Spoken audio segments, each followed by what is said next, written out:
Bonjour. On m'a posé la question, est-ce que ça fait longtemps que tu es levé? Et la bonne question, est-ce que ça fait longtemps que je m'étais couché? Euh, test. Un, deux. Bonjour. À mon âge vénérable de 50 ans, merci beaucoup, on a une espèce de pensée magique avec le cadran. On s'imagine qu'on peut faire avancer le temps jusqu'à temps que le cadran nous dise qu'il est 8h25. On est encore dans le lit et visiblement, on n'y arrivera pas pour 9h. Bon matin à tous. J'ai l'immense plaisir d'être arrivé hier à 15h30 pour vous venir faire la leçon sur l'innovation dans les territoires. Et c'est absolument gênant parce que, je ne gère pas un territoire, je ne suis pas propriétaire d'un territoire, je ne suis pas représentant d'un territoire, mais j'ai le plaisir d'être un observateur. Un observateur de l'innovation. Est-ce qu'il y a un S ou il n'y en a pas? Sur ce qui se passe dans le... Bonjour Stéphanie. La question se pose donc, comment on peut être des vecteurs d'innovation? Et quelque part, posons-nous la question, est-ce que le tourisme institutionnel est davantage un agent de développement de l'innovation ou est-ce qu'il est davantage un frein? Le mot institutionnel, vous m'avez déjà entendu dire et tenir ce discours-là, par définition, invite pas à l'innovation. Invite à la permanence des choses, invite à l'institutionnalisation, invite à la récurrence de systèmes qui ne bougeraient pas ou bougeraient si peu et qui visent avant tout donc à soutenir le système lui-même plutôt que le remettre en question. C'est moi. Et donc, la question qui m'a été posée, et c'est l'an dernier, c'est fabuleux, et Jean-Luc, tu me pardonneras, Jean-Luc, qui est infiniment bon pour moi, il y avait l'an dernier, ici, à Pau, la masterclass des startups. Et il y avait un papier qui avait été rédigé par notre ami Jean-Luc sur cette question-là. Nous avons expliqué à ces petits jeunes, à ces entrepreneurs, merci beaucoup pour le café, à ces entrepreneurs tout jeunes en culotte courte qu'on appelle au Québec, on va leur expliquer comment ça fonctionne chez nous. Et visiblement, nous, on sait comment ça fonctionne. Eux ne le savent pas, donc on va expliquer tout ça. Et ça m'a rappelé cette vieille photo que vous avez vue 1000 fois depuis 30 ans dans toutes les revues de gestion, c'est-à-dire, on est trop occupé à faire ce qu'on a toujours fait pour s'intéresser à l'innovation, bien que, visiblement, l'innovation nous aiderait à mieux faire les choses.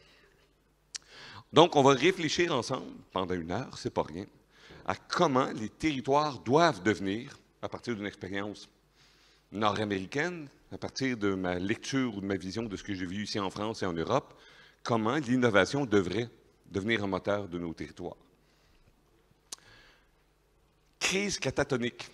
Et Jean-Luc, tu me pardonneras de t'avoir cité dans un billet, dans la deuxième diapositive, on va le retrouver, où Jean-Luc faisait un retour sur quelle avait été cette expérience-là l'an dernier, à pareille date, de 4 personnes. Donc, Jean-Luc, tu avais parlé, Pierre Éloi avait parlé, Grégory Guzot avait parlé, Olivier Océlie de Lyon avait parlé, et nous avait tenu en substance le discours suivant. Écoutez les enfants, cessez de nous déranger. Et j'étais revenu le lendemain là-dessus en disant, on vous donnera rendez-vous, on va caler ça dans notre agenda, une quinzaine de minutes quelque part, éventuellement, pour trouver le temps pour l'innovation. Et ça ne tient pas la route. Ça ne tient pas la route. On ne peut pas imaginer, dans l'ordre des choses importantes, sur un territoire, dans les missions qui nous sont confiées comme office de tourisme, comme office et autres, imaginez que c'est à nous de décider à quel moment on s'intéressera à l'innovation. Donc, Jean-Luc, je te cite ici. Bonjour, Jean-Luc. Les ET13 ont débuté ce lundi à Pau, blablabla, pour la première fois, les startups.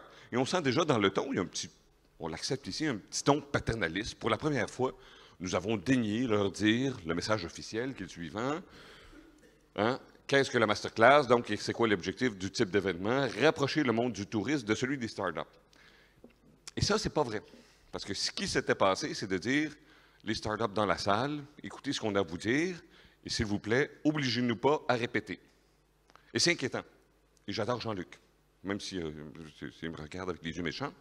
De manière à ce que ces dernières comprennent parce que visiblement, elle n'avait pas compris, qu'est-ce que veulent les donneurs d'ordre et les nécessités du marché. En soi, ce n'est pas mauvais. En soi, ce n'est pas une mauvaise définition. En soi, ce n'est pas une mauvaise approche. Mais est-ce que les territoires sont réellement, aujourd'hui, le reflet des donneurs d'ordre? Et posons-nous la question, qui sont les donneurs d'ordre?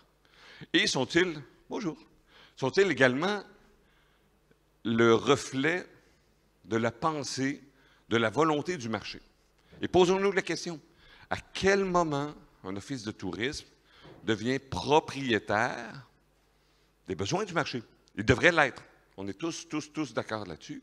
Mais à quel moment un réseau dit institutionnel est capable de démontrer, est capable d'aller chercher, a fait l'effort conscient et organisé de démontrer, oh, bonjour, de cette nécessité du marché. Et je l'ai ici nommé parce que c'est mon ami préféré, le Daily Boulin. C'est toi ça ici, c'est à cause de la tonsure. Les startups du tourisme ont pu appréhender le désir des acteurs du tourisme d'aller voir à côté d'eux. Donc, visiblement, une volonté de dire on n'a pas le choix d'innover quelque part, les amis, on n'est peut-être pas les porteurs d'innovation, donc on serait content que les startups soient à côté de nous. Mais en même temps, vous êtes agile, vous allez vite, vous cassez la baraque, vous êtes un peu prétentieux. Et ça, nous, étant institutionnels, on n'aime pas trop ça. Et la conclusion de cet article fabuleux, c'était, dans ce grand « je t'aime moi non plus », donc on comprend qu'il y a des tensions entre les deux, mais que le milieu institutionnel a raison. Donc, les startups auront à faire acte de séduction, être jolis, gentils, polis, donner du monsieur et du madame, pour faire plaisir aux offices de tourisme. C'est donc les interlocuteurs les plus établis. Et on va se poser la question, est-ce que d'être le plus ancien confère une certaine légitimité ou un certain avantage, ou et tout et tout. Donc, on va questionner ça. C'est quoi innover? En partant, qu'est-ce qu'innover? Et on n'a jamais réglé ce problème-là. On comprend derrière le mot que cette volonté-là de faire les choses différemment. Par définition, je suis professeur de gestion dans une école de gestion, dans une université, où j'apprends aux étudiants comment assurer la pérennité d'une organisation, donc comment répéter ce qu'elle est jusqu'à la fin des temps. Je n'apprends pas l'innovation, j'apprends à mes étudiants à répéter et assurer une stabilité. Et on fait tout ça. Comment imaginer que le secteur du tourisme, l'industrie du tourisme, la filière du tourisme, la sociologie du tourisme va évaluer si, d'emblée, on prend pour acquis qu'il y a des dogmes qui ont été établis à un moment X et qui doivent être perpétués jusqu'à la fin des temps? Il n'y aura pas d'innovation. Il n'y aura pas un lundi matin en rentrant au boulot, en s'assoyant derrière son bureau, derrière un ordinateur, de changement qui va opérer si, fondamentalement, en amont, on n'a pas décidé que les choses allaient changer. J'ai eu des discussions hier, des gens disaient la chose suivante. Et on peut répéter, on peut aller à autant de colloques, 14e édition des rendez-vous du tourisme institutionnel, on peut en faire tout autant de colloques. Si on retourne à la maison, si on retourne au bureau en faisant les mêmes choses, c'est mal foutu. Qui peut faire quoi? Et c'est la question qu'on n'a jamais réglée. En disant il faut innover, on ne pose pas la question à l'échelle des territoires et des destinations. Quel est le champ d'action? Quelles sont les possibilités? Quelles sont les innovations réelles et possibles? Quel est l'endroit où on peut faire une différence, sur lequel on va agir? J'avais parlé il y a quelques années de la danse de la pluie, en disant on peut effectivement, vis-à-vis les élus, vis-à-vis nos commettants, démontrer qu'on s'active beaucoup et qu'on travaille beaucoup, puis qu'on travaille 60 heures par semaine et on monte notre agenda et la vie est belle, on l'a montré. Est-ce qu'on a été des agents de changement? C'est la question qu'on doit se poser. Et on n'arrête pas d'en parler. L'innovation, ça me blase un peu parce que je cours les conférences et les séminaires un peu partout. On est toujours dans cette logique-là. Comment allons-nous changer? Et on parle du changement, on circonscrit le changement, on discute du changement, on analyse le changement, mais ce qu'on l'opère, c'est l'obligation qu'on a comme territoire. On a l'obligation d'être porteur de ce changement-là. Donc, ça nous amène des questions, évidemment. Est-ce que nos structures, nos organisations actuellement, freinent davantage qu'elles ne encouragent l'innovation? Et c'est la question qu'on devra se poser, c'est la question que vous devez vous poser. Comment les offices de tourisme, comment le milieu institutionnel devient vecteur, agent réel de changement? Ça ne veut pas dire que personne ne fait rien, ça ne veut pas dire qu'il n'y a pas de belles initiatives. Au réseau de veille, dans le blog, tous les jours, toutes les semaines, on fait état d'initiatives X, Y, Z menées par tel office de tourisme, par tel territoire pour innover. Et on monte en épingle et on fait le tour de la question en disant cette initiative-là qui était fabuleuse a participé de l'innovation. On est dans le tactique le plus pur et la question qu'on devrait se poser, c'est jusqu'à quel point on a fait de l'innovation. Rappelons-nous, l'an dernier, ou il y a 2 ans, notre ami de Copenhague était là et on était tous ébahis de voir comment il nous parlait de localhood, comment intégrer le citoyen au cœur de l'activité des territoires. J'ai participé à sa masterclass en après-midi et le discours, la philosophie était magnifique, mais quand on découvre les ressources qu'il avait réellement pour opérer avec une équipe de 8 personnes, on a découvert qu'il faisait la même chose, opérer un compte Instagram. Est-ce que ça veut dire qu'il ne fallait pas avoir de plan au début? Est-ce que ça voulait dire qu'il ne devait pas avoir de stratégie? Certainement pas. Mais encore une fois, une volonté n'est pas l'action. L'action tout seul, sans stratégie, ne fonctionne pas. Donc, donnons le temps au temps de fonctionner là-dedans. Quels sont les métiers et les compétences de l'EGD? Quand on offre un poste, quand on ouvre un emploi dans notre EGD, qu'est-ce qu'on recherche? Est-ce que la description de tâches, est-ce que le libellé de l'emploi, est-ce que le libellé de l'organisation porte en lui ce désir de changer les choses, de porter l'innovation? Est-ce le cas? Je ne crois pas. Est-ce qu'on a des grilles de compétences, d'expertise, d'habileté?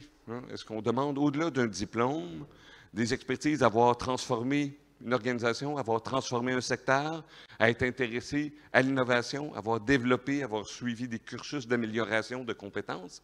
Je ne crois pas qu'on le fait. Le libellé des postes, quand on ouvre un poste, est de la même nature qu'il était voilà 20 ans, et ce n'est pas normal. On ne peut pas espérer de quelqu'un qu'on demande de faire un métier vieux de 20 ans et qu'on appelle le poste comme ça et qu'on ouvre le poste.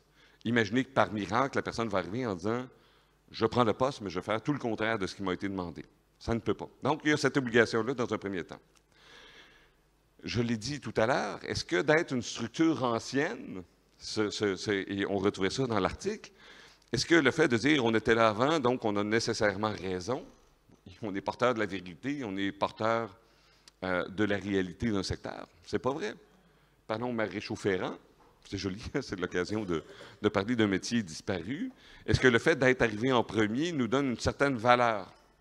Ça fait seulement indiquer, cela indique seulement que dans l'histoire, à un certain moment donné, on est arrivé en premier parce qu'on répondait à une mission, mais ça ne remet pas en question, ou on devrait remettre en question, est-ce que nous faisons toujours la bonne chose? Est-ce qu'on est toujours les bons acteurs de la bonne chose? Et d'être arrivé en premier ne donne pas de valeur supplémentaire. Notre ami Nicolas Barret faisait un article d'un tourisme et il disait, entre autres, en termes d'innovation, pensons-y. On a été porteur ici à la 14e édition des Rencontres du tourisme. On a parlé à quel point il était important de générer des avis, à quel point le référencement, à quel point le numérique nous permettait d'agréger des opinions de plus en plus nombreuses de gens. Et finalement, qu'est-ce qu'on découvre? C'est que de plus en plus, et je l'ai vécu tout récemment, à l'échelle d'un territoire sans l'intermédiation du territoire lui-même. J'étais dans l'Ouest canadien, à Calgary, et en arrivant à Calgary, j'ouvre le téléphone, on est tous comme ça, l'avion atterrit et tout de suite, on est en train d'ouvrir parce qu'on imagine que dans les 4 dernières heures, tout est arrivé en notre absence. Et on ouvre le téléphone et finalement, j'ouvre Facebook, c'est la première application qu'on ouvre, et elle me dit, ben vous êtes à Calgary. Elle dit, oh, c'est fabuleux, mon téléphone sait où je suis. Et je découvre qu'une quinzaine de personnes que je connais étaient dans les 2 dernières années à Calgary, sont allées à certains restaurants, à certains hôtels, dans certains attraits, et les avaient recommandés. Donc, c'est fabuleux. Donc, au chapitre de l'innovation, et je vois ici Paul Fabing, qui a intégré ce discours-là. Il a l'air de rien comme ça, mais c'est un homme intelligent. Il y a un silence. Vous êtes couché trop tard, vous. Et donc, me donne cette information-là nécessaire, qualifiée, réassurance, sans que je l'ai demandé.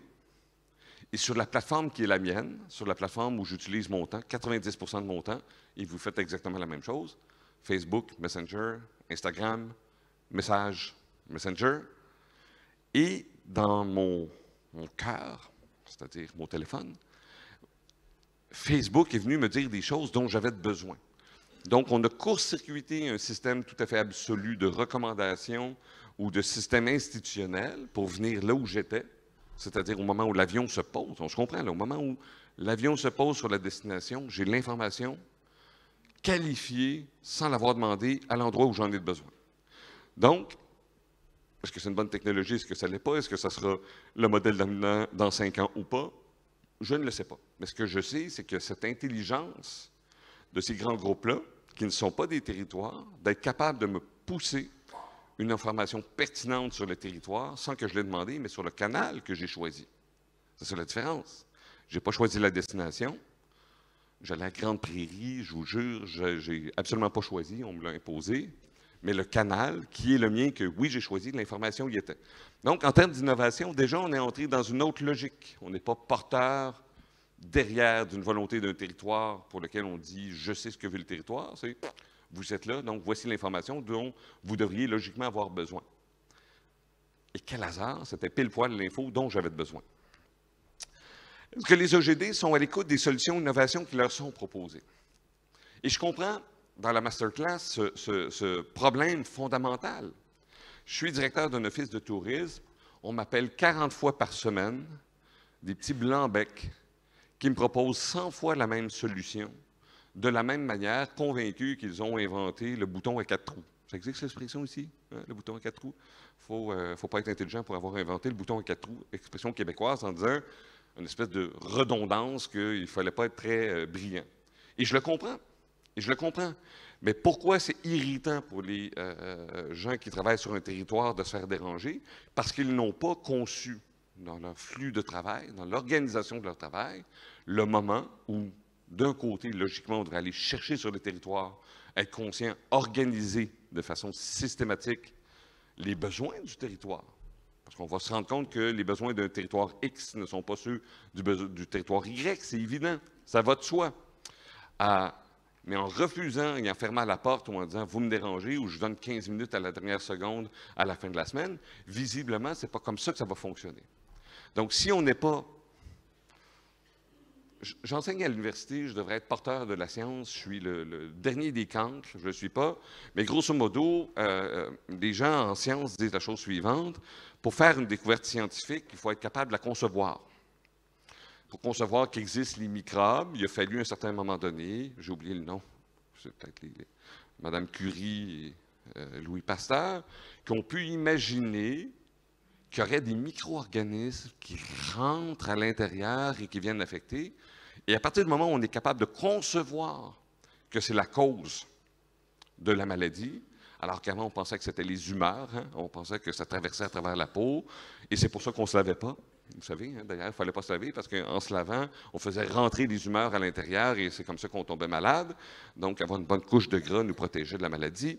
Tant qu'on n'a pas conçu quelle est la place de la science, quelle est la place de l'innovation ou de la façon différente, si on n'est pas capable de concevoir, on ne sera pas capable de la faire rentrer.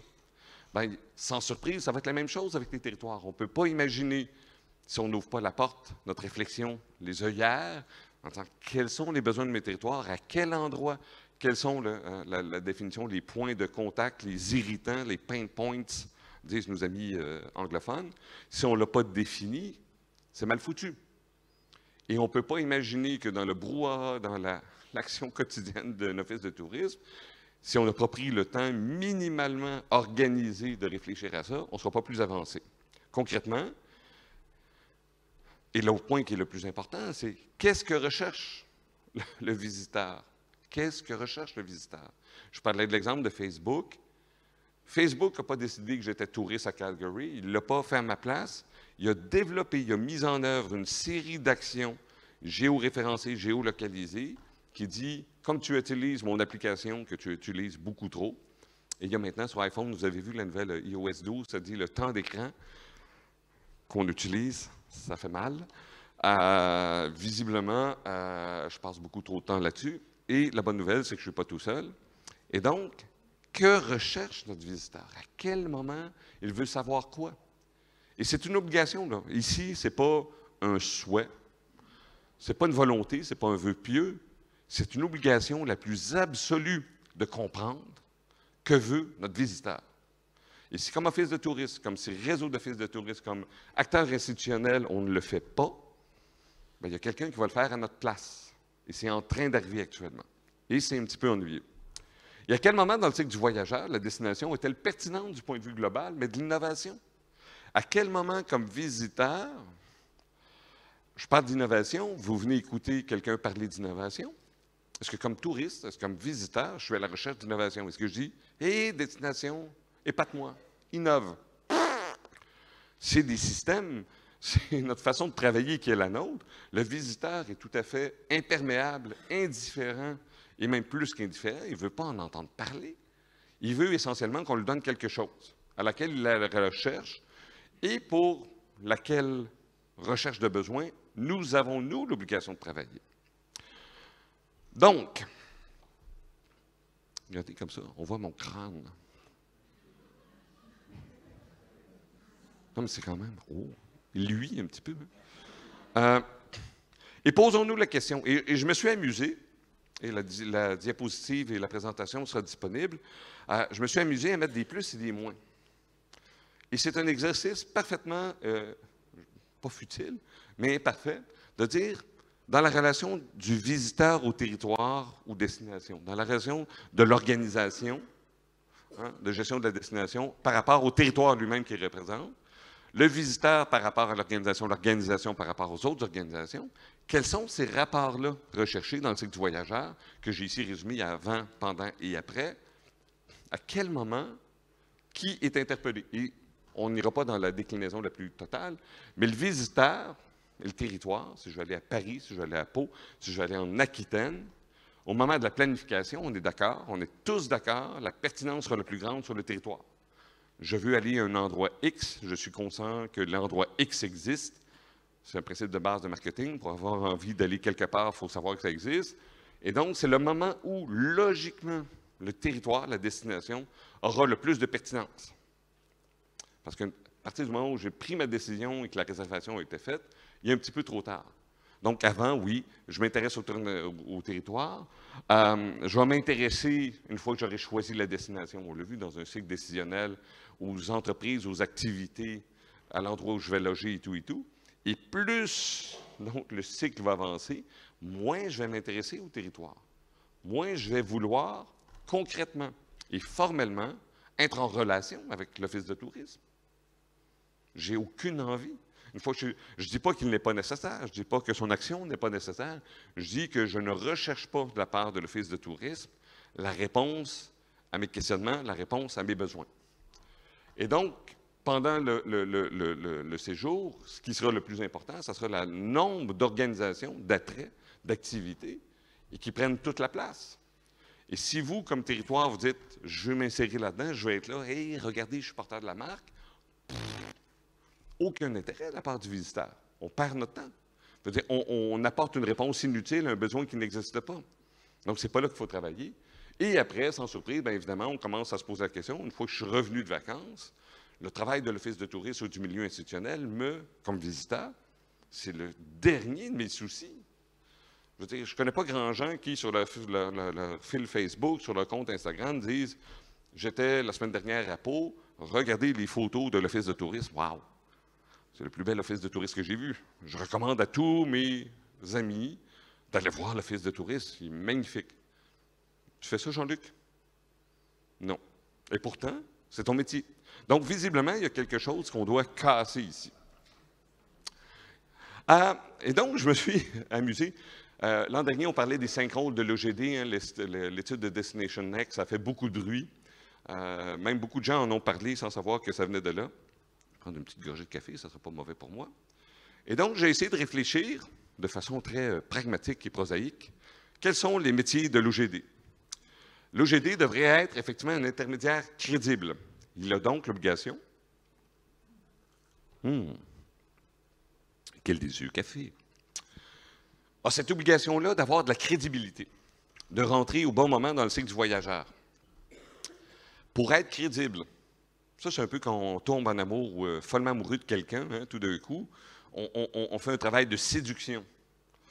Il y a des choses qu'il faut faire, des choses qu'il ne faut pas faire. Si je dis à la future élue de mon cœur, regarde comme j'ai un beau bureau, j'ai une lampe, j'ai un ordinateur, regarde comme c'est fabuleux, elle s'en fout. Elle ne veut pas savoir les mécanismes de mon travail. Elle veut savoir que j'ai une bonne position, il ou elle. Et ça lui donnera envie de passer le restant de ses jours avec moi. Ça fait 18 ans que je suis avec Sophie, d'ailleurs, je la salue. Elle dort à cette heure-ci. Mais donc, cette idée-là de la crédibilité, de la pertinence est essentielle. On ne peut pas décider que nous sommes pertinents et crédibles. C'est quelque chose qui nous est donné, ce n'est pas quelque chose qu'on peut décider par nous-mêmes. Être garant de la marque de la destination. Travail de marketing de base, oui.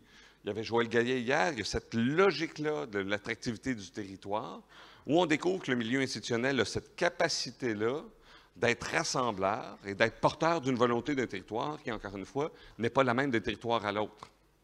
C'est une obligation. C'est une lourde tâche, c'est une lourde responsabilité, mais on ne peut pas décider de la prendre par nous-mêmes si on n'a pas minimalement consulté derrière, fait l'agrégation des besoins du territoire. Être porteur, donc, des besoins du territoire est essentiel. Comment puis-je dire à une start-up, non, je ne te rencontrerai pas, oui, je vais te rencontrer, si je ne connais pas la nature des besoins et des innovations et des solutions que mon territoire a besoin? Est-ce que ce sont des enjeux d'accueil? Est-ce que ce sont des enjeux de connectivité? Est-ce que ce sont des enjeux de transport? Je ne sais pas. Aucun territoire n'est pareil. Mais si vous, comme milieu institutionnel, vous n'êtes pas capable d'avoir cette réponse-là et d'avoir suscité le processus pour découvrir par quel miracle ça va arriver. Et on vous propose peut-être, comme tout à l'heure, je vous présentais la roue carrée et la roue ronde, peut-être qu'on vous propose la chose la plus fantastique.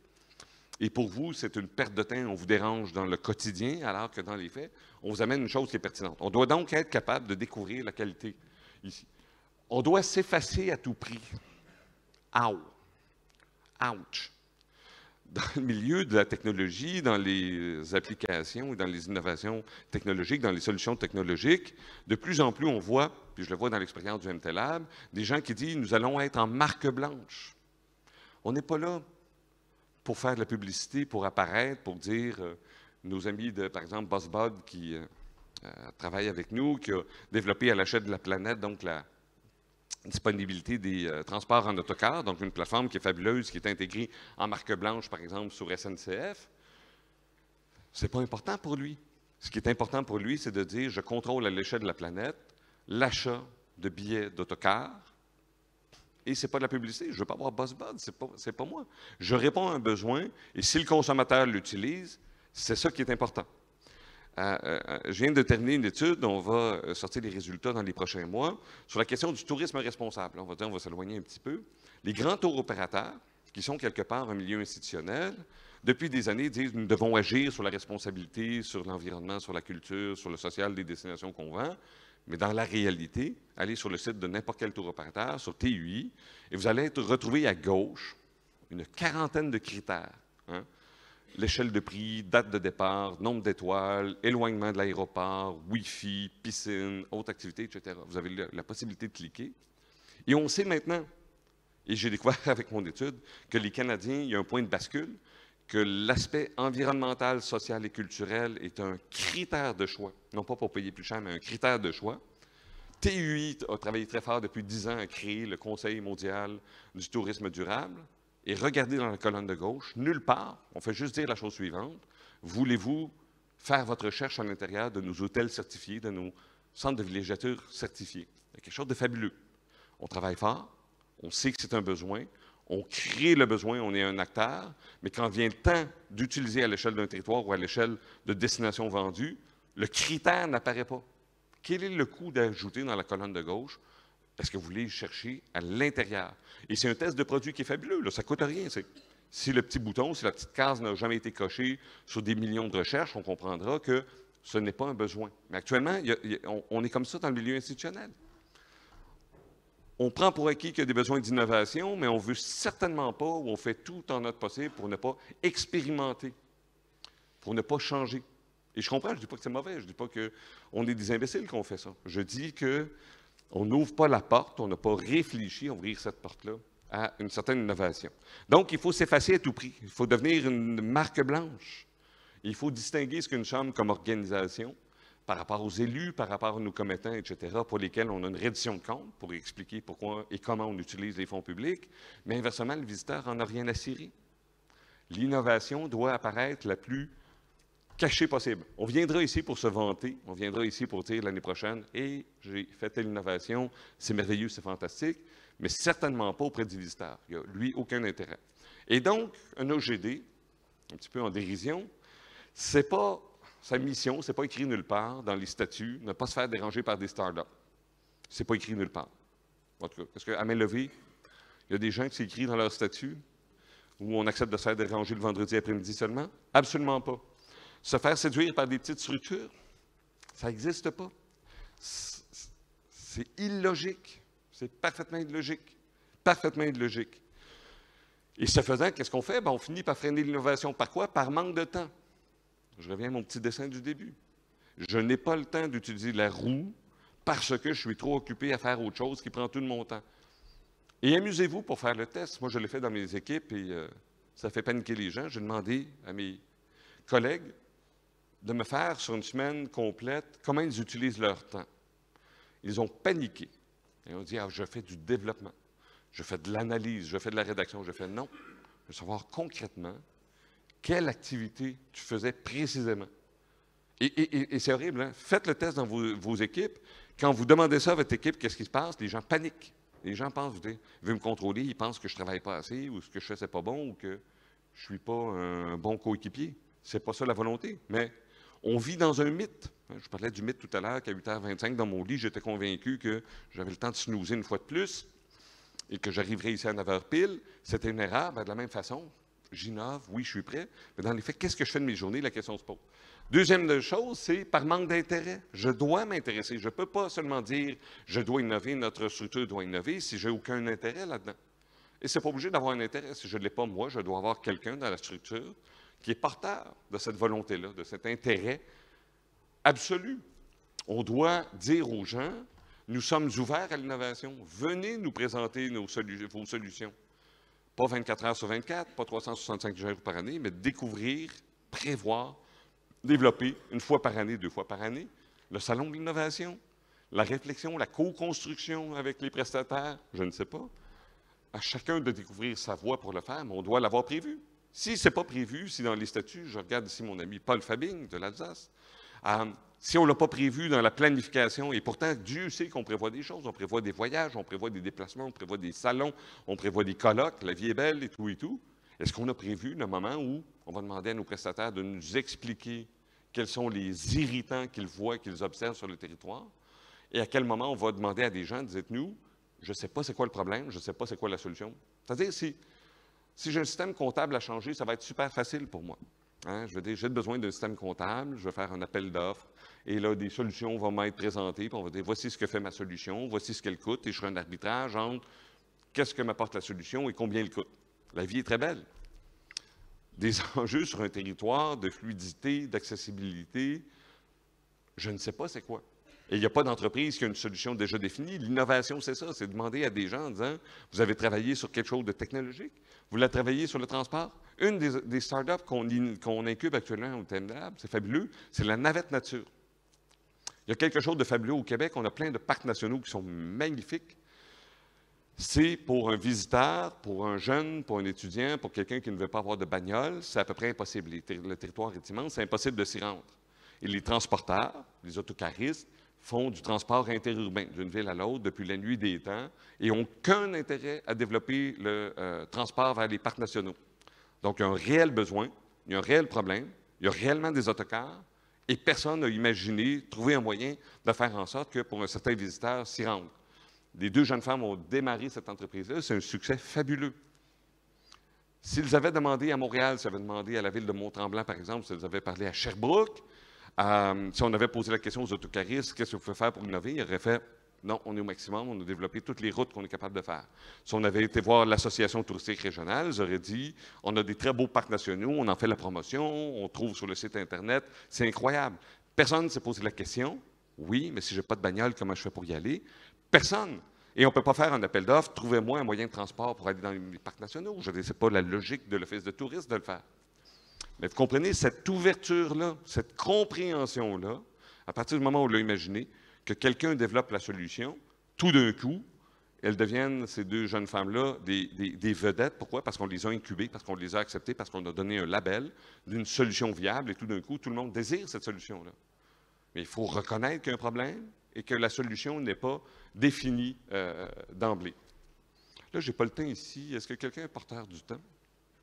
J'ai l'impression que je suis au début de ma présentation, qu'on ne réussira pas. Jean-Luc, tu es gardien du temps pour moi?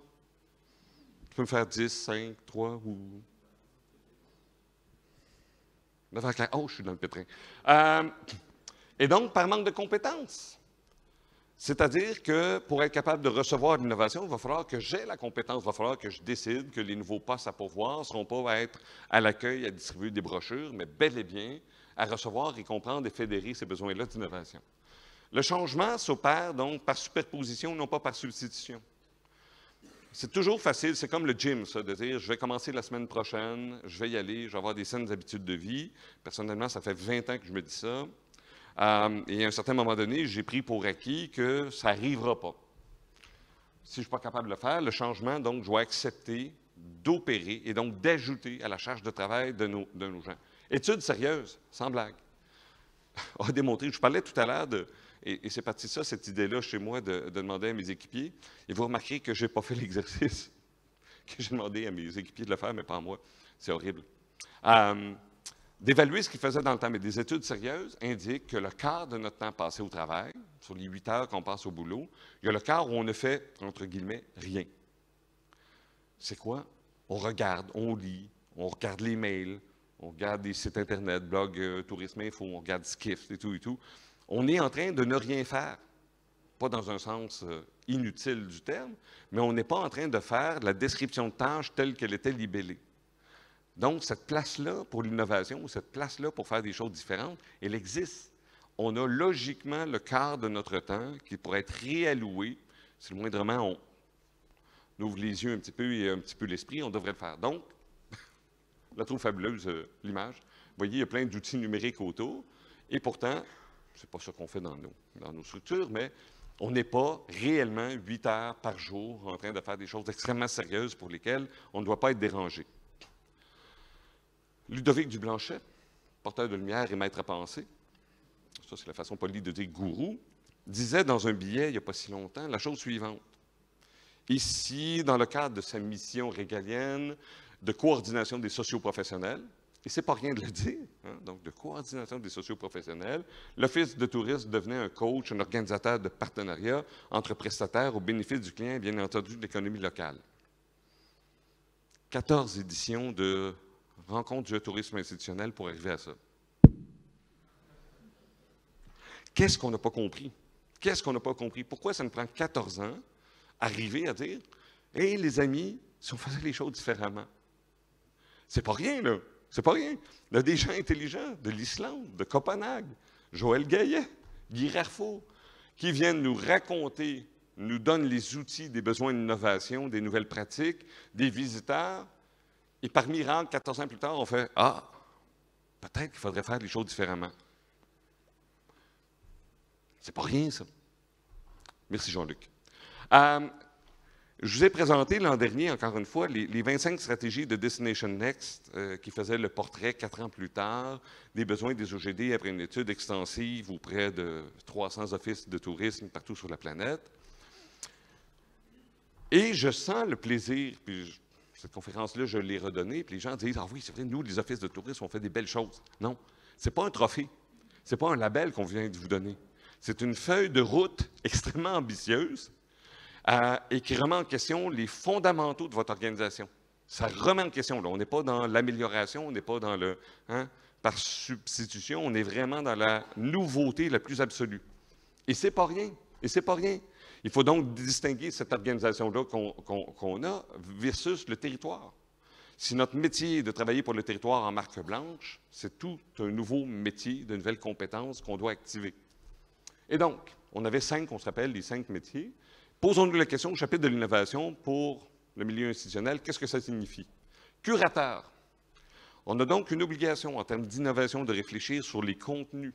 Je parlais de l'exemple de Facebook. Comment nous générons les contenus, comment on opère les contenus, comment notre système d'information touristique n'est pas un problème pour le visiteur et ou pour les prestataires. dans lesquels on va innover. Comment la tonalité, comment on va pousser le même contenu. On a une petite start-up qu'on incube au MTLab, c'est Fedao. La jeune fille, Clara, 25 ans, blonde, toute jolie et tout, dans sa belle innocence, a vécu 2 ans en Chine et elle dit, si vous voulez parler à une clientèle chinoise, si vous voulez être comme destination présente dans le cœur et la tête d'un Chinois qui prépare son prochain voyage, si vous n'êtes pas sur WeChat, vous perdez votre temps. Ce n'est pas en traduisant en mandarin tous les contenus que vous avez réglé le problème, c'est en étant présent là et en comprenant comment culturellement pousser l'information qui est recherchée. La recherche d'informations ou de circuits ou de visites à Montréal ou au Québec n'a rien à voir pour un Chinois avec la volonté de quelqu'un de New York ou de San Francisco. Ce n'est pas la même chose. Donc, si on est curateur de contenu, c'est une de nos missions, on doit le mériter. Et on doit travailler très fort à réfléchir comme intermédiaire entre quels sont mes prestataires, qu'est-ce qu'il y a sur mon territoire, comment je suis capable de développer ça. Il n'y aura pas de solution unique. Il n'y aura pas de modèle. Et s'il y a un modèle unique, il y a un problème. Vous êtes dans l'erreur, c'est sûr, sûr, sûr. Les questions de langue, des questions de culture. Donc, là où le visiteur se trouve, ouvrir son cœur, donc ouvrir son smartphone. Une destination que je ne nommerai pas, au Québec, a travaillé très fort et investi beaucoup sur une plateforme de gestion de données très importante. Et j'ai posé la question à cette destination-là, qui est le cœur économique du Québec, une ville de 3 millions d'habitants, que je n'ai toujours pas nommée. J'ai posé la question, comment allez-vous, parce que l'idée, on va travailler très fort avec ce projet-là qui est coûteux, je vous en avais parlé l'an dernier, qui coûte des millions de dollars. Comment allez-vous rejoindre? Je comprends cette volonté-là de personnaliser l'offre, mais pour personnaliser l'offre, il faut que je reçoive l'offre. Comme visiteur, il faut que j'aie un moment, il faut que j'aie ouvert mon cœur. Ils ont dit, on va faire une application. J'ai posé la question, avant de venir ici donner la conférence, cette application-là de cette destination que je n'ai pas nommée, combien de fois elle avait été téléchargée? 27 000 fois. Millions de dollars, 27 000 fois. La règle du pouce nous dit la chose suivante, pour une application téléchargée, 3 fois sur 4, elle ne sera jamais utilisée. J'ai dit, ça aurait peut-être été pertinent, plutôt que d'investir dans une application, faire un chèque de 10 000 à chacun des visiteurs, et ça aurait été plus attrayant, je pense, et on aurait eu des résultats similaires. La deuxième, on dit, on doit être des adopteurs. Hein? On doit donc maîtriser le data. Et on en parle. L'an dernier, on en parlait. L'année d'avant, puis on en parle encore cette année. Le data, c'est important de maîtriser le data. Qui a réellement embauché dans ces structures des data scientists? Qui a embauché des gens avec un diplôme en recherche opérationnelle, en informatique, en analyse de données, en intelligence artificielle? Qui l'a fait? C'est une chose de dire qu'on doit avoir cette compétence-là. Si personne n'a la compétence dans la structure, par quel miracle ça va arriver? Par quel miracle ça va arriver? On ne peut pas juste dire, on est les curateurs et les amis, on est des adopteurs, on est en avance, et dans les faits, avoir des gens, encore une fois, qui distribuent des brochures. Je caricature, je m'excuse, mais on ne peut pas faire ça. Troisième, on doit être des catalyseurs. On doit être des acteurs, hein, ce que disait Ludovic tout à l'heure, on doit mélanger les prestataires, faire initier des projets au bénéfice de la communauté. C'est une chose de dire, il faut le faire après coup, il faut le faire. J'ai présenté l'an dernier, Ludovic a retenu ça. On va être des catalyseurs de projets, on va augmenter les échanges commerciaux et les plateformes. À quel moment on le fait? À quel moment on le fait? À quel moment, dans votre agenda, sur votre site Internet, vous dites à vos prestataires, et on se rencontre pendant une journée, pendant 2 jours, et on va réfléchir à créer, avec les élus, avec les autres partenaires socio-économiques, la création de valeur. La logique d'attractivité territoriale, encore une fois, c'était les précurseurs de cette logique-là, de dire, on a essayé les clusters, on a essayé toutes sortes d'approches en économie qui n'ont pas fonctionné. On a cette responsabilité-là de le faire. Activiste, on doit porter sur notre cœur et sur toutes les tribunes l'importance de notre territoire. On doit créer le placemaking, on doit le faire. Les partenariats avec le gouvernement local, la communauté, les organisations, les institutions. Sur papier, c'est joli. À quel moment on le fait? Sous quelle forme? C'est chouette, les rencontres de tourisme. À chaque année, je viens, j'arrive la veille, je prends un verre de trop la veille, je ne dors pas assez, la vie est belle, puis on me réinvite, je suis content. Mais je parle, vous écoutez. Si je reviens l'an prochain puis que je parle encore et que vous écoutez, et que c'est rien passé entre les deux, on a perdu notre temps, honnêtement. Là. Bon, on a eu du plaisir, c'est agréable, là. On a le droit d'avoir du plaisir. Il ne faut pas être judéo-chrétien, mais on a le droit d'avoir du plaisir. Mais si on n'a rien changé en cours de route, il y a un fichu, encore une fois, problème. Et on doit devenir des collaborateurs. Et je reviens à l'article de Jean-Luc tout à l'heure. Je ne sentais pas dans la tonalité des collaborateurs. C'était cesser de nous emmerder. On va vous expliquer pourquoi vous nous emmerdez et cessez de nous déranger. L'innovation, puis il y a une quadrature du cercle, l'innovation se fait effectivement par ces partenariats avec, malheureusement, trop de gens, trop de structures. Encore une fois, à la grande loterie, c'est nous qui avons hérité de cette volonté-là ou de cette nécessité-là de faire travailler tout ce beau monde-là ensemble. Les ingénieurs, les institutionnels, les grands partenaires, les autres. C'est incroyable, hein, parce que vous avez vu les conférences, on fait toujours la même chose. On invite SNCF, Air France et tout, qui viennent nous expliquer dans des grosses structures comment ça fonctionne. Et un peu par magie, on s'imagine que ça, c'est une inspiration pour un bed and breakfast ou une petite organisation qui fait des tours de kayak ici à Pau. Ça ne fonctionne pas comme ça. Ça ne fonctionne pas comme ça. Ce qui est bon pour SNCF est bon pour SNCF, tant mieux pour SNCF, c'est pas bon pour vos prestataires. Et on peut l'écouter, puis on va dire « Ah, c'est chouette ce qu'ils font, oui, mais c'est d'aucune utilité. » Et la question sera donc, qui sont les plus importants et pourquoi? Qui sont les bons joueurs? À quel moment je les mobilise? Et autour de ça, bien, les visiteurs seront toujours les plus importants. Et si je ne les ai pas mis au cœur de ma volonté, si je donne la place aux universités, aux politiques, aux grands groupes et aux réseaux institutionnels, je ne donnerai pas les bonnes réponses aux bons besoins au bon moment. Problème fondamental. Donc, qui sont les plus importants? Un des membres du conseil d'administration du MTLab est LP Maurice, Louis-Philippe Maurice, un homme charmant et brillant, bardé de diplômes. Et quand on a démarré le MTLab, on était fiers de nous, parce que c'est à l'université, on avait la Ville de Montréal qui nous accompagnait, des grands groupes, l'université à laquelle je suis attaché. Donc, ça, c'est des gens sérieux. Et lui, il représentait au sein de notre conseil, il représente toujours au sein de notre conseil d'administration, la volonté et ce que recherche une start-up. Et on lui explique, moi et Martin Lessard, directeur général, pendant 1 heure, tout le programme, comment ça va se passer et tout. Et je m'excuse d'avoir un langage cru. Puis il fait comme, les gars, là, vous parlez de choses, là, c'est des magnifiques plans. Mais la start-up là-dedans, qu'est-ce que vous lui proposez? Pourquoi elle viendrait au MTLab? C'est quoi son intérêt réel? Bien là, il a expliqué, tu comprends, c'est important, l'innovation verticale, touriste, positionné. Et là, il nous a dit la chose suivante, vulgaire, c'est votre hostie de problème. On a fait, quoi? Il dit ça, c'est de la rationalisation pour expliquer votre projet, pour justifier son financement, pour justifier l'espace que vous occupez. Mais la start-up n'en a rien à cirer. Il dit, si demain matin, vous partez le MTLab et il n'y a pas aucune start-up dedans, vous avez beau avoir le meilleur des plans, vous avez un fichu problème, il n'existera pas votre incubateur. Et on a fait, hein, Emmanuel, on a eu cette discussion-là. Et donc, on doit revenir. Et notre métier en marque blanche, c'est de dire, on doit attirer des visiteurs. Si on n'est pas en train de faire ça, on peut faire tant de curation qu'on veut, on peut être adaptateur et catalyste tant qu'on veut, ça ne fonctionnera pas. Et donc, qui est dans la salle ce matin? Qui sont des gens de l'institutionnel à main levée? Qui sont des prestataires? Un prestataire. Qui sont 2 prestataires? Qui sont... Jérémy. Qui sont des élus? Qui sont des fonctionnaires? Qui sont des représentants des grands groupes? Il y a un fichu problème. Un fichu problème. On ne peut pas juste être le réseau institutionnel à se recevoir dans des salles 1 fois par année entre nous et nous dire à quel point on est bon et ne pas donner la place et ne pas écouter ce qui se passe à côté. Je ne dis pas que ça n'arrive pas, il y a des ateliers, mais je dis que fondamentalement, notre façon de réfléchir n'est plus la bonne. Elle n'a pas été mauvaise, elle doit être rénovée. Et c'est le problème, c'est qu'on veut tous être porteurs d'innovation. Qui dit « je suis conservateur, je suis arriéré, je ne veux pas que ça bouge et c'était mieux avant ». Personne ne va dire ça. On est tous porteurs autoproclamés d'innovation. Voyons donc, qui est contre la vertu? J'innove. Bien, malheureusement, ce n'est pas celui qui le dit. Vous dites ça ici, dans la cour d'école, celui qui le dit, celui qui l'est. Tu dis à quelqu'un, t'es niaiseux. Niaiseux, ça veut dire être imbécile. Puis là, l'autre répondait, celui qui le dit, celui qui l'est. Puis là, t'es comme, ah merde. Ben c'est la même chose. Moi, j'innove, je suis innovateur. Qu'est-ce que je suis innovateur? Et c'est fabuleux comment j'innove. Ce n'est pas une question de discours, c'est une question d'action. Et il y a des enjeux réels d'innovation dans le tourisme. Hein?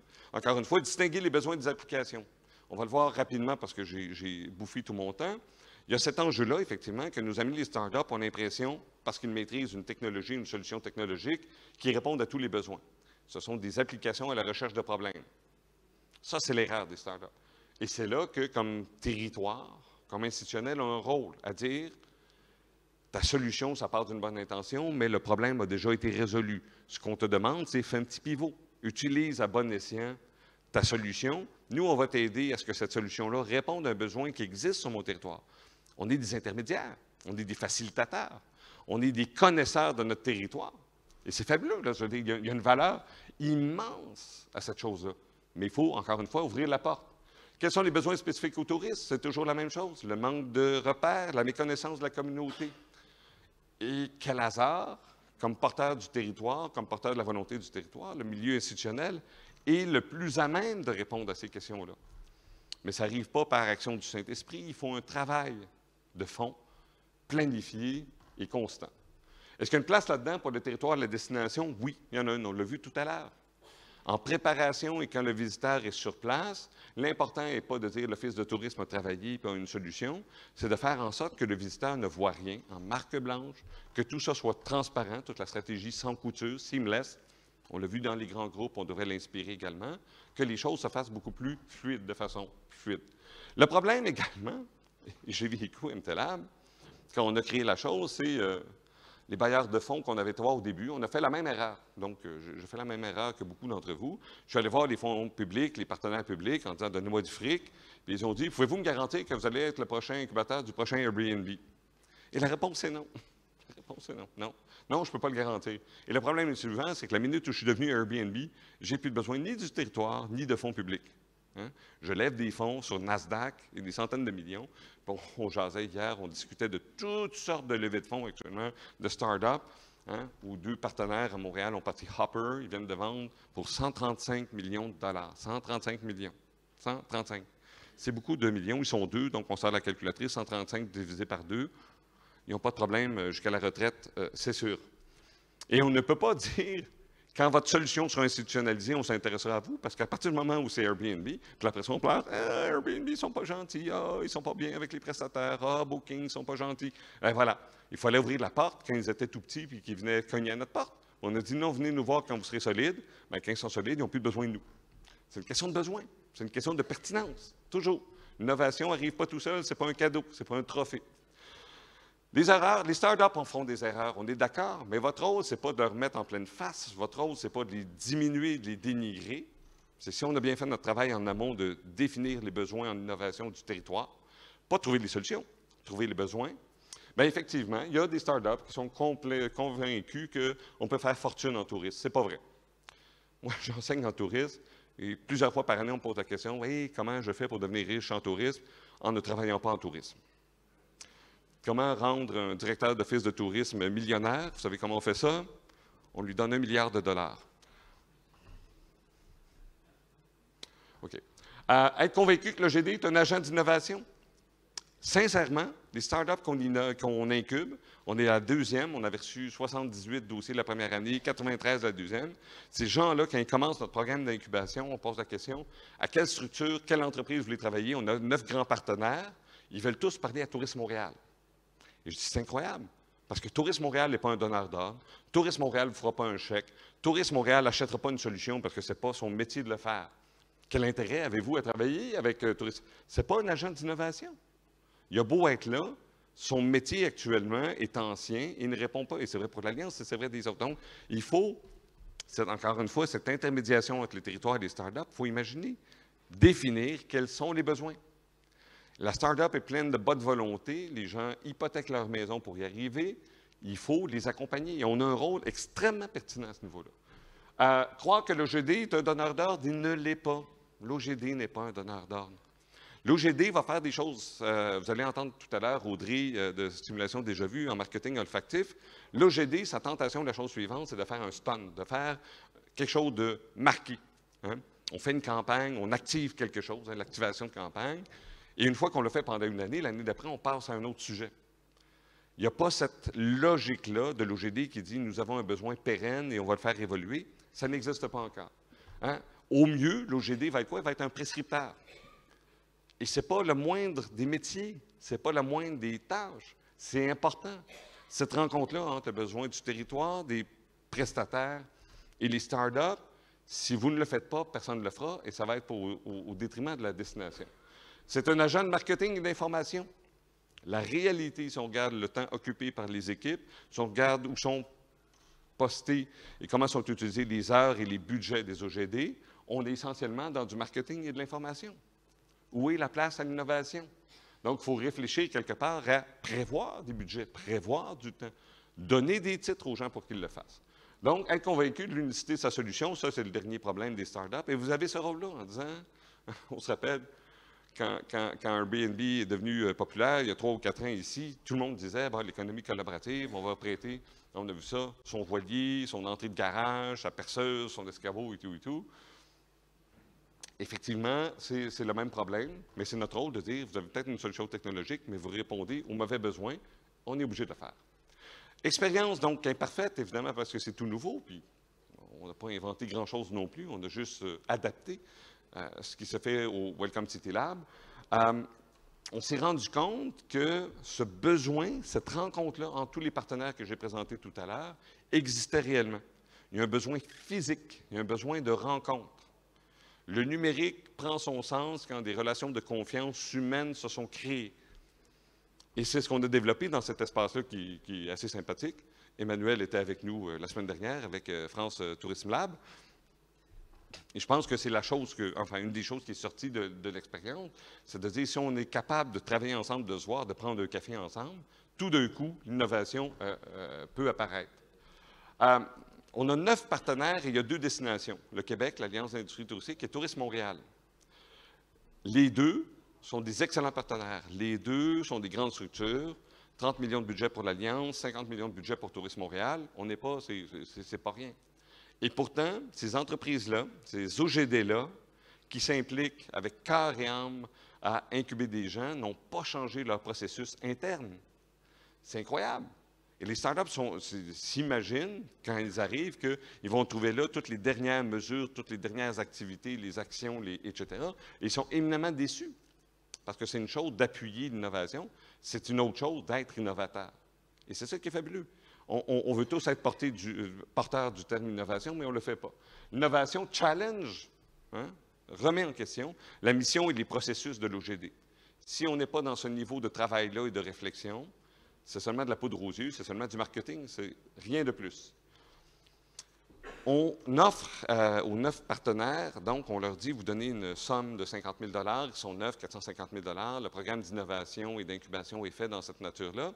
Et un des cadeaux qu'on donne aux destinations, c'est un démo day. Donc, on vous donne une journée où on sélectionne, on fait le tour de vos équipiers, on fait le tour pour les destinations, des problèmes, des enjeux, et on va vous présenter pendant une journée des solutions, des innovations. On travaille à temps plein, Simon qui est en charge de ça, pour trouver le temps. Parce que faire le chèque de 50 000 aucun problème, c'est payé rubis sur l'ongle. Trouver un temps où on met tous les équipiers à dire on va réfléchir ensemble à l'innovation, c'est impossible. C'est pas le bon moment. On est en restructuration. C'est pas facile. C'est le lancement de la saison. C'est les états financiers, le rapport annuel. C'est pas facile.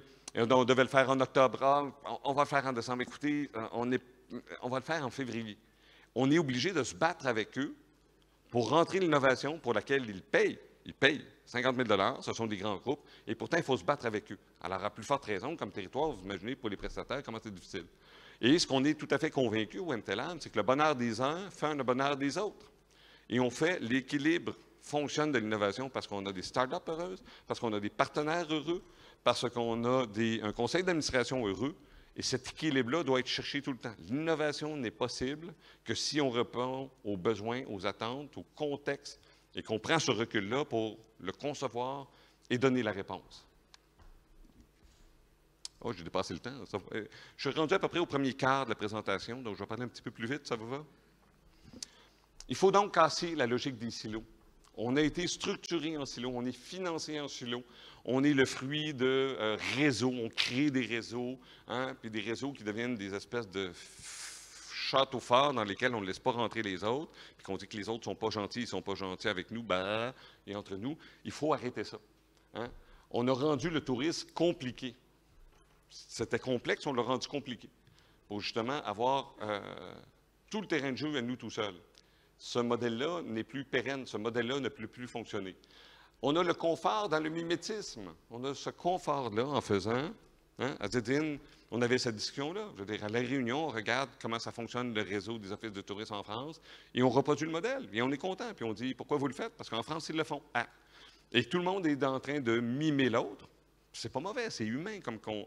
Mais est-ce qu'on a répondu à la réalité de notre territoire? Est-ce qu'on y a répondu? Est-ce qu'on s'est posé la question? Est-ce la bonne structure? Est-ce les bonnes actions? Je reviens sur ce point-là. Quand on a créé le MT Lab, on a copié le Welcome City Lab. Et ça n'a pas pris quelques semaines qu'on a découvert que si philosophiquement le modèle tenait la route pour nous, dans l'opération, il n'y a rien qui fonctionnait. Pas parce que c'était pas bon, parce que notre réalité n'était pas la même. On ne pouvait pas avoir les mêmes postes, les mêmes partenaires, le même type de travail. Et donc, on parle de l'agilité des startups. Dans l'article de Jean-Luc, on disait « Oh, c'est chouette l'agilité ». On ne doit pas avoir peur de l'agilité, on doit s'y coller, on doit ouvrir la porte à cette agilité-là. Et se rendre compte que, encore une fois, le réseau institutionnel est capable de générer des efforts communs, alors que les prestataires et les autres sont dans une logique individuelle. Alors, sans surprise, vous aurez compris que dans le milieu institutionnel, je trouve qu'il y a une résistance au changement, de mon observation, excusez-moi.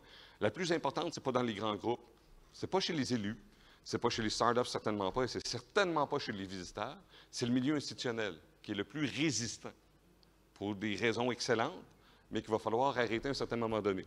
Et je trouve qu'on est dans une logique passif-agressif. Hein? On est un peu... on ne dit pas non, on dit arrêtez de nous déranger, on ne dit pas ça comme ça, mais on le laisse sentir à l'innovation. Et ce n'est pas une bonne chose. Il faut donc passer d'une approche donneur d'ordre, qu'on lisait tout à l'heure, à une logique partenaire d'expérimentation. Je vais donner l'exemple du tourisme responsable. Quel enjeu a TUI à mettre dans la colonne de gauche de son outil de sélection des voyages, de dire centre de villégiature certifié ou pas? Quel est l'enjeu? On peut le mettre pendant 2 semaines, ça ne fonctionne pas, on l'enlève, il n'y a pas personne, les journalistes ne vont pas faire comme on peut tester, on peut essayer, on a le droit de faire des erreurs, on doit faire des erreurs. Notre logique, un peu, hein, c'est un peu comme la NASA. Hein? La NASA, avant d'envoyer une navette spatiale, on dépense des milliards de dollars pour être sûr que tout va être parfait. Puis c'est sûr, on n'a pas le choix, il ne faut pas qu'elle explose. C'est déjà arrivé, puis ça les a traumatisés, avec raison. Mais nous, on ne met pas des gens dans l'espace. On peut essayer des trucs. Tant mieux si ça fonctionne. Puis là, on fera la une des journaux, puis on sera content. Et si ça ne fonctionne pas, une semaine après, tout le monde aura oublié. On n'est pas dans cette logique-là, on n'accepte pas l'erreur. Il faut prendre des risques. Et il faut revoir l'allocation du temps, encore une fois, dans notre budget, dans notre temps, en disant l'innovation, c'est important. C'est la première initiative qu'on devrait avoir. Ça prend 15 de notre temps. On va prévoir 15 du temps personne pour le faire. Puis on va prévoir 10 de notre budget. On va le prévoir. On ne sait pas quelle solution on va avoir, mais on va avoir prévu et on va avoir les oreilles ouvertes et le cerveau ouvert à le recevoir. Trouver le temps de l'innovation et la prioriser. Si on ne le fait pas au début, ça n'arrivera pas par hasard. En conclusion, il y a un rapport de force et de hiérarchie à changer. Et le modèle européen est très différent du modèle américain. Le modèle américain, quand je dis américain, c'est les États-Unis et leur monsieur Orange. Et dans cette logique-là, un peu de force, c'est-à-dire la start-up veut tout casser les codes et prendre le pouvoir. C'est le mythe de l'entrepreneur qui est encore très présent. On le retrouve moins ici, mais on doit changer ce rapport de force-là. Ça ne doit pas être un rapport de force, ça doit être un rapport de complémentarité. Et il n'y a rien de honteux, il n'y a rien de gênant, il n'y a rien de diminuant à accepter le fait qu'on a besoin de cette agilité-là et qu'il y a des gens qui sont prêts à répondre et à expérimenter. Puis si vous travaillez avec la start-up et que ça ne fonctionne pas, la start-up est contente de l'expérience et vous êtes content parce que c'est la start-up qui s'est cassée la gueule. Tout le monde gagne là-dedans. Des valeurs d'innovation, donc, sont tributaires de contexte qui l'animent, donc, d'un territoire. Imaginez pas, encore une fois, on a reçu plein de gens des incubateurs du réseau France Tourist Lab à Montréal la semaine dernière. Il n'y a pas de solution unique, ça n'existe pas. Soyez heureux, je ne dis pas parce que le territoire à côté, la région à côté de vous a fait quelque chose que vous devez faire la même chose. Ça ne fonctionne pas comme ça. Et tant mieux, vous avez votre pertinence. Il faut identifier et fédérer des besoins d'innovation propres à chacun des territoires. Et ça doit apparaître dans la mission et on doit y porter du temps et de l'intérêt. L'innovation est un outil d'attractivité. Au final, ça le sera. Quand je suis atterri à Calgary, cette ville ennuyeuse de l'Ouest canadien, plat, je veux dire, la Belgique n'a rien vu en termes de plat pays, c'est fabuleux le message que ça m'a envoyé. Voici une innovation que je n'ai pas demandée, mais dont j'avais besoin, et voici la réponse de gens que je connais parfaitement sur ce qu'ils ont fait. Je n'ai pas demandé une recommandation, je n'ai pas fait un post sur Facebook, je ne l'ai pas fait sur Instagram, je n'ai pas annoncé à personne que j'allais à Calgary, et pourtant j'avais la réponse. Donc cette idée-là, que sur le territoire, encore une fois, il y a des éléments de solution que vous pouvez apporter, tant mieux. L'innovation, donc, est un outil d'attractivité, de rayonnement, de développement économique. Il faut aller vers l'innovation, il faut exprimer les besoins. Les besoins des visiteurs sur notre territoire, on doit les observer, les noter. Certains d'entre vous, je fais une parenthèse éditoriale qui n'a aucun rapport, à la maison, on a 3 chihuahuas. Et je ne suis pas dans la cellule familiale, celui qui avait milité. Moi, j'ai 4 chats. Je n'ai pas milité en la faveur d'avoir un chihuahua, mais un de nos chihuahuas, dans un parc, à côté de la maison, Montréal, ville de 3 millions d'habitants, un de nos chihuahuas a été attaqué par un coyote. Un coyote, ce n'est pas un renard, c'est quelque chose qui est à peu près comme ça fait une 60aine de kilos. C'est pas gentil du tout. Et quand ça attrape un chihuahua, ça veut le tuer, hein, n'est-ce pas? Et donc, j'ai appelé la ville de Montréal pour dire, mon chihuahua, ça a coûté 2 500 $ de vétérinaire. Et ça, il ne faut pas le dire à ma conjointe, mais quand ils m'ont dit que ça pourrait coûter plus cher et que ça allait coûter des milliers de dollars, j'ai dit, pour 500 $, j'ai un nouveau chihuahua, puis je pourrais avoir un jacuzzi aussi. Peut-être qu'on ne sauvera pas, puis qu'on va juste s'améliorer, mais finalement, ça n'a pas passé le test. Et j'ai donc appelé la ville, puis ils ont dit, non, il n'y a pas de problème de coyote. Et j'ai dit, pourquoi vous avez, et je vais vous expliquer, Ville de Montréal, pourquoi il n'y a pas de problème de coyote, parce que quand on vous appelle, vous nous dites qu'il faut appeler un autre numéro du gouvernement du Québec. Vous ne prenez pas en note le signalement. Et j'ai dit, c'est un enjeu monumental. Et ils ont commencé 1 an plus tard à le faire, et là, on découvre qu'il y a des problèmes, parce que des êtres humains et beaucoup d'animaux ont été mordus par des coyotes à Montréal. Mais ils étaient convaincus qu'il n'y avait pas de problème parce qu'ils n'avaient pas posé la question. Ils n'avaient pas pris les signalements. Bien, de la même façon, on peut dire, il n'y a pas de problème sur notre territoire, la vie est belle. Si on ne prend pas en note, si on ne mutualise pas quelque part les besoins d'innovation, ces plaintes-là ou ces irritants-là vécus par nos prestataires et ou par nos visiteurs, on n'apportera pas de réponse. Donc, il faut aller vers l'innovation, il faut exprimer, il faut écouter. Il faut également laisser l'innovation venir à nous, il faut planifier, il faut ouvrir la porte, il faut ouvrir l'agenda, il faut prévoir. Hein? L'année prochaine, on pourrait imaginer ça, des ateliers où on dit les destinations travailleront à trouver quels sont nos enjeux, et on fera une rencontre réelle, non pas avec les startups. Où est-ce qu'on les a mis? Où sont les startups aujourd'hui? Où sont les startups aux rencontres du tourisme? Dans la salle à côté. Hein? Puis on dit à la pause, allez les voir. Allez, à la pause, là, allez voir des trucs innovants. À la pause. En même temps que le café. Puis on met le café à côté parce que s'il n'y avait pas de café, on n'ira pas. Et qu'est-ce qu'on fait aux startups? Qu'est-ce qu'on leur dit à nos amis qui ont des solutions? Vous allez nous faire un chèque. Vous allez nous payer pour avoir l'honneur d'avoir les gens ici du réseau institutionnel qui vont aller chercher un café, qui vont peut-être s'intéresser à vous. Puis il faut le dire dans la vidéo d'introduction. Il y a un problème, les amis, il y a un immense problème. C'est pas normal. C'est absolument pas normal. Et il faut donc trouver son chemin et sa voie. Ça, c'est un petit peu biblique ici, un petit peu évangéliste. C'est-à-dire, il n'y a pas de solution unique. Laissons le temps encore une fois, par superposition. Hein? Opérons le changement. Arrêtons de le dire. Arrêtons de se dire 14 ans plus tard qu'il faut innover. Commençons à le faire. Faut pas être, on ne peut pas créer en 1 an. C'est impossible qu'en 1 an, on soit capable de régler tous les problèmes. Mais on doit changer lentement cette façon, ces itérations-là de notre travail, ce cycle-là, parce qu'on est dans des travails cycliques, et mettre l'innovation au cœur de tout ça. Et théoriquement, ça devrait être la dernière diapositive. Oui, c'est le cas. Merci beaucoup.